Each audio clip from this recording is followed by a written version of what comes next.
Good morning, students. I'm Ajit here, your history teacher, and today I will teach you about the epics related to chapter number 2, Vedic Age.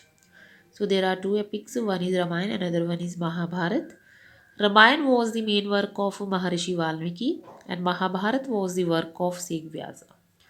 Next is importance of the epics. That is the most important topic. Wherever it is written in your book, try to underline the keywords, some of the keywords written by me here. So, try to underline it as well as learn it. So first most importance of the epic is that they provide us valuable information on the political institution and the social and cultural organization of the epic is. Next is Aryan kingdom. They provide information about the various Aryan kingdoms as well as they provide us information related to their army, which type of weapons used by them during that time. Next is literary value. It is considered that epics are finest work of the ancient period. So that's why literary value is there. Next, they reveal the family life of the Aryans. Next is great heroes. Great heroes are there related to Ramayana and Mahabharata. They made impact on successive generations. Next is Bhagavad Gita, the part of Mahabharata, elaborate the Karam philosophy. So that's why epics are important. Next topic is origin of the Aryans. Who were Aryans? Related to the Aryans, controversy was going on between the historians because their views not match. They gave us a different view related to the origin of the Aryans. Some thought that they were indigenous, but others thought that they were invaders. Indigenous means they were native of India. They born in India, and invader means that they came from other part of India. They came from foreign, any other country.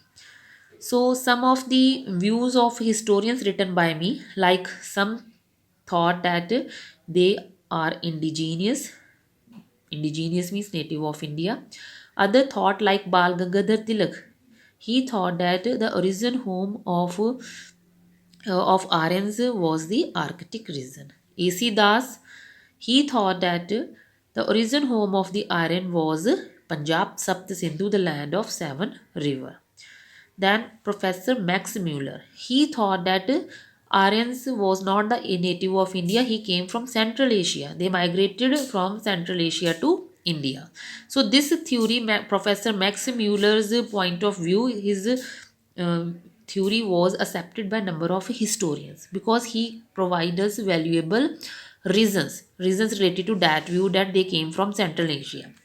Like first is he thought that the land in Asia was first fertile during that time. The Asian land was fertile and it was suitable for agriculture and domestication of animals. So that's why in ancient time he belonged to Asia Minor. Then next is DNA means genetic trait. Genetic trait DNA of steppe people of Central Asia found similar trait in North India's people also. So that's why they thought that they came from Central Asia. Then the flora and fauna, vegetation, as well as the object referred to in the Rig Veda were found in Asia Minor also. So these solid reasons provide us by the Max Muller, and that's why number of historians was agree with that view that Aryans came from Central Asia to India. Now some of the facts written by me related to Aryans, like the meaning of word Aryan means highborn. They wrote the Vedic text. Their origin is a disputed manner because controversy was going on between the origin of the related to the origin of the Aryans in historians. Thank you.